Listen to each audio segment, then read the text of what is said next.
ओम नमः शिवाय। हर हर महादेव। श्री शिव पुराण का रुद्र संहिता सती खंड आज सुनाने जा रही हूँ आप लोगों को। तो इसका पहला अध्याय सुनिए, सती चरित्र। नारद जी ने पूछा, हे ब्रह्मा जी, सदा शिव योगी होते हुए एक परम स्त्री के साथ विवाह करके गृहस्थी कैसे हो गए? जो पहले दक्ष की पुत्री थी, फिर हिमालय की कन्या हुई, वो सती पार्वती किस प्रकार शंकर जी को प्राप्त हुई? सूत जी कहते हैं कि नारद जी के ऐसे वचनों को सुनकर ब्रह्मा जी बोले, हे नारद, पहले मेरे एक कन्या हुई जिसे देखते ही मैं काम से पीड़ित हो गया। तब मुझे रुद्र ने धर्म का स्मरण कराते हुए मुझे मेरे पुत्रों के साथ ही बड़ा धिक्कारा और फिर वे अपने निवास स्थान कैलाश को चले गए। तब मैंने अपने पुत्रों सहित उन्हें ही मोहित करना चाहा, परंतु मेरे सारे प्रयत्न निष्फल हो गए। तब मैंने निराश होकर फिर शिव जी की आराधना की, तो उन्होंने मुझे बहुत कुछ समझाया। मैंने ईर्ष्या तो छोड़ दी, परंतु हट नहीं छोड़ा और पुनः रुद्र को मोहित करने के लिए शक्ति का प्रयोग और अपने पुत्र दक्ष से आसिकी वीरणी नामक कन्या से सती को उत्पन्न कराया। वो दक्ष सुता उमा नाम से उत्पन्न होकर कठिन तप करके रुद्र की स्त्री हुई। तब वे रुद्र स्वतंत्र होकर भी संतान उत्पन्न करने की इच्छा से रूप धारण कर मोहित हुए। इधर रुद्र ने गृहस्थाश्रम में आकर सुख से कितना ही समय व्यतीत कर लिया, उधर शिव जी की माया से दक्ष को गर्भ उत्पन्न हो गया और वह परम शांत निर्विकार श्री महादेव जी की निंदा करने लगा। उसने बड़े गर्व से एक विशाल यज्ञ की रचना की, जिसमें उसने मुझ ब्रह्मा को, विष्णु जी को तथा और भी सभी देवताओं एवं ऋषि मुनियों को तो बुलाया, परंतु श्री महादेव जी को और अपनी पुत्री सती को नहीं बुलाया। इस पर भी एक कौतुक करने के लिए सती अपने पिता के घर चली गईं और वहां यज्ञ में महादेव जी का भोग न देखकर और अपने पिता के मुख से रुद्र की निंदा सुनकर उन सब की निंदा करते हुए उन्होंने वहीं यज्ञ कुंड में गिरकर अपना शरीर त्याग दिया। यह समाचार सुनकर महादेव जी ने परम कुपित होकर अपनी जटा का एक बाल उखाड़कर वीरभद्र नामक अपने गण को उत्पन्न कर उसे आज्ञा दी कि तुम जाकर दक्ष को के यज्ञ का विध्वंस कर दो। यह आज्ञा पाते ही वीरभद्र ने तुरंत वहां जाकर यज्ञ का विध्वंस कर दिया और दक्ष का सिर काट लाया। इस उपद्रव को देखकर सब लोग शिव की प्रार्थना करने लगे। तब भगवान शंकर ने दया करके दक्ष को पुनः जीवित कर दिया और सबका सत्कार कराकर यज्ञ संपूर्ण करवाया। उस समय जो सती की देह उत्पन्न ज्वाला पर्वत पर गिरी थी, वही पर्वत ज्वालामुखी नाम से प्रसिद्ध होकर आज तक पृथ्वी पर पूजित है। आज भी जिसके दर्शन से लोगों की सब कामनाएं सिद्ध होती हैं, तदुपरांत वही सती पूरे दूसरे जन्म में हिमालय के घर पुत्री रूप में प्रकट हुई और पार्वती नाम से प्रसिद्ध होकर उसने बड़ा कठिन तप करके पुनः श्री महादेव जी को पति रूप में प्राप्त किया। अब दूसरा अध्याय, शिव पार्वती चरित्र। सूत जी बोले, हे ऋषियों, ब्रह्मा जी के ऐसे वचन सुनकर नारद जी ने पूछा, ब्रह्मा जी, मैं उस सती और शंकर जी के परम पवित्र एवं दिव्य चरित्र को पुनः सुनना चाहता हूँ कि सती की उत्पत्ति कैसे हुई और श्री महादेव जी का मन विवाह करने को कैसे तत्पर हो गया। दक्ष पर कुपित हो सती ने अपना देह कैसे त्यागा और फिर हिमालय की पुत्री नाम से कैसे हुई। उनका तप, विवाद, काम नाश आदि समस्त कथाएं विस्तार पूर्वक सुनने की कृपा करें। ब्रह्मा जी बोले, हे नारद, पहले शिव जी निर्गुण, निर्विकल्प, रूप रहित, शक्ति रहित, चिन्ह मात्र, सत असत से परे, शिव स्वरूप, निर्विकारी और परात्पर दिव्य रूप एक ही थे, परंतु उमा के साथ रहने से सगुण और शक्तिमान प्रभु हो गए, जिनके बाएं अंग से ब्रह्मा जी उत्पन्न हुए।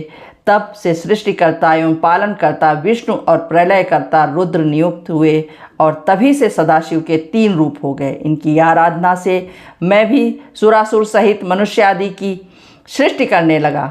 मैंने ही सब जातियों का निर्माण किया। फिर मैंने ही मरीच, अत्रि, पुलह, पुलस्थ, अंगिरा, क्रतु, वशिष्ठ, नारद, दक्ष और भृग की उत्पत्ति की और जब मैं इन्हें उत्पन्न कर चुका तब मुझे कुछ माया का मोह प्रकट हुआ और उसी क्षण मेरी भवों के बीच से एक संध्या नामक कन्या हुई, जिसको देखते ही मैं उठ पड़ा और मेरे पुत्र दक्ष, मरीच ने भी हृदय में सोच किया। तब मुझ ब्रह्मा के चिंतित होते ही तुरंत एक सुंदर और अद्भुत रूप वाला पुरुष, काले बालों से युक्त, श्याम गज के समान स्थूल काय वाला और सुंदर नीले वस्त्र पहने, कांत की तरह दोनों कटाक्षों को घुमाता हुआ आविर्भूत हुआ। उसकी श्वास से सुगंधित निकल रही थी। और वह परम श्रृंगारित था। तब ऐसे पुत्र को प्रकट हुआ देखकर मेरे अन्य पुत्रों में बड़ी उत्सुकता आई और उनमें विकारी भाव का संचार हो गया। उसी समय एक पुत्र ने मुझसे सिर झुकाते हुए कहा, हे ब्राह्मण, मेरे लिए एक क्या आज्ञा है? ब्रह्मा जी ने कहा, तुम सनातनी सृष्टि उत्पन्न करो, मैं वासुदेव और सभी तुम्हारे वश में हैं। आज से तुम्हारा नाम पुष्पवाण होगा। तुम्हारे द्वारा लोगों में आश्चर्य सदैव सुख का लक्ष्य और नित्य ही प्राणियों में मद उत्पन्न हुआ करेगा। अतः तुम इसी प्रकार से सृष्टि से प्रवर्तक बनो। इससे मेरे ये पुत्र भी तत्व रूप से तुम्हारे नाम का स्मरण करेंगे। अब तृतीय अध्याय,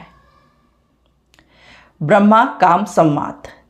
ब्रह्मा जी ने कहा, हे नारद, तदुपरांत सब मरीच आदि मुनियों ने उनका अभिप्राय जानकर इसका नाम यथोचित रख दिया। उन्होंने कहा कि तुमने उत्पन्न होते ही ब्रह्मा की मन मंथन का कर दिया है, अतः तुम्हारा नाम संस्कार में मंथन होगा। तुम्हारे जैसा संसार में कोई नहीं है। इससे तुम्हारा नाम काम होगा, जिसका नाम मेदन, और चौथा नाम कंदर्प। तुम्हारे लिए प्रजापति दक्ष एक सुंदर कामिनी स्त्री देंगे, जिसे ब्रह्मा जी उत्पन्न कर चुके हैं और जिसका नाम संध्या है। यह सुनकर उस काम ने 5 बाणों का नामकरण कर तुरंत उनका परीक्षण करना चाहा। हर्षण, रोचन, मोहन, शोषण और मारण, ये 5 नाम हुए जो मुनियों के भी मोहक थे। उस समय वहाँ संध्या भी थी। उसने कहा, अच्छा, इसे तो मैं ही मोहित करूँगी। इतने में काम ने अपने 5 बाणों का प्रयोग किया तो मैं मोहक ने ब्रह्मादिकों के मन को भी मोह लिया। सबके मन में विकार प्रकट हो गया और उनमें काम की वृद्धि हो गई। मुझ में 49 भाव खड़े हो गए। संध्या में भी विकार हो आया तथा वो भी ऋषियों को कटाक्ष करने लगी। एक प्रजापति ने भी उसको पाने की इच्छा की। जब मरीच, अत्रि और दक्ष आदि मुनियों तथा संध्या को देखकर काम को अपने कर्म में विश्वास हो गया, तब पिता और भाइयों की पाप गति को देखकर धर्म को बड़ा दुख हुआ और उसने धर्म रक्षक प्रभु श्री शिव जी का स्मरण किया।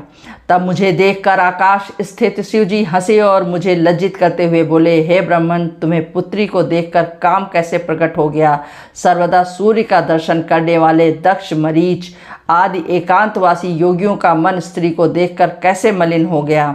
जिनके मन को स्त्रियां हरण कर लेती हों, उनके साथ शास्त्र संगति कैसे की जा सकती है? ब्रह्मा जी कहते हैं कि जब लोक पितामह शिव जी ने इस प्रकार कहा तो लज्जा के कारण क्षण भर में मेरा सारा शरीर पसीने से लथपथ हो गया और मेरे सारा विकार जाता रहा। परंतु मेरे शरीर से जो पसीना गिरा उसे पितृगणों की उत्पन्न हो गई। उस पसीने से 64,000 आग्नेयश्वाता पितृगण उत्पन्न हुए और 86,000 बहिर्षद पितर हुए और एक रति नाम की सर्वगुण संपन्न कन्या उत्पन्न हुई, जो मुनियों के भी मन को मोहने वाली थी और जिसका लोक विख्यात रति नाम हुआ। उसे देख ऋतु आदि भी स्खलित हो गए और उनका वीर्य पृथ्वी पर गिर पड़ा, जिससे अन्य पितरों की उत्पत्ति हुई। इस प्रकार संध्या बहुत से पितरों को उत्पन्न करने वाली हुई।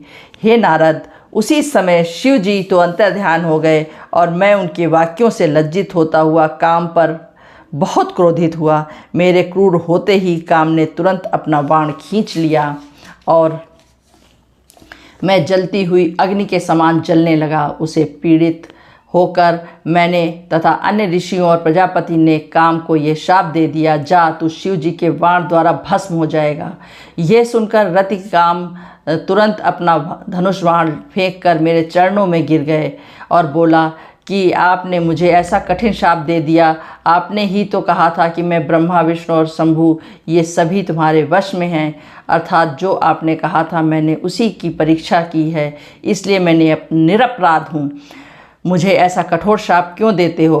तब ब्रह्मा जी ने कहा, काम को डांटा और कहा कि ये संध्या जो मेरी कन्या है, इसको तुमने काम से पीड़ित किया है, इसी कारण तुम्हें श्राप दिया गया है। हे काम, अब तुम शांत होकर सुनो कि तुम श्री महादेव जी के नेत्र रूपी अग्निबाण से भस्म हो जाओगे। तब फिर कुछ समय बाद समान शरीर को प्राप्त करोगे और जब महादेव जी अपना विवाह करेंगे तब उनको शरीर प्राप्त होगा। इस प्रकार तीसरा अध्याय का समापन होता है। अब चौथे अध्याय के और आगे हम इस संहिता को बढ़ाएंगे। तब तक के लिए आप लोग स्वस्थ, सुखी और प्रसन्न रहिए, अपना ध्यान रखिए और मेरे चैनल को तो सब्सक्राइब करते ही रहिए। चलिए, हर हर महादेव। शिव जी सबकी रक्षा करें।